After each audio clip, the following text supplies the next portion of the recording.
તો ચાલો મિત્રો આપણે ઉંમર આધારિત ચેપ્ટરમાંથી સરવાળા આધારિત દાખલા જોઈશું। સૌપ્રથમ રકમ વાંચીએ। શું કહે છે? માતા પિતા અને બે પુત્રોનો 2 વર્ષ પહેલાંનો સરવાળો 50 હતો, તો 4 વર્ષ પછી તેમની ઉંમરનો સરવાળો કેટલો? બરાબર। તો જો મિત્રો ઉંમર આધારિત ચેપ્ટરમાં આ 3 શબ્દો સમજવા જરૂરી છે। બરાબર। પહેલાં, હાલ અને પછી। પહેલાં એ ભૂતકાળનો સમય દર્શાવે છે અને હાલ એ વર્તમાનકાળનો અને પછી એ ભવિષ્યકાળનો। બરાબર। તો ચાલો મિત્રો અહીં શું કહે છે? 2 વર્ષ પહેલાંનો સમયગાળો 50 હતો। શું કહે છે? પહેલાંનો એટલે અહીંયા આપણે ભૂતકાળનો સમય દર્શાવે છે, તો 50 આપણે અહીંયા લખીશું। બરાબર। હવે શું છે? તો અહીંયા કેટલા વ્યક્તિ છે?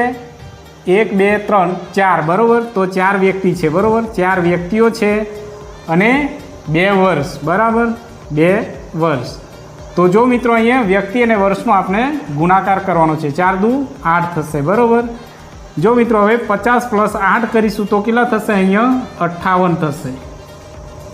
હવે આગળ જોઈએ, 4 વર્ષ પછી તેમની ઉંમરનો સરવાળો કેટલો? બરાબર। તો જો મિત્રો અહીંયા 4 વ્યક્તિઓ છે। બરાબર। 4 વ્યક્તિઓ છે અને કેટલા? 4 વર્ષ।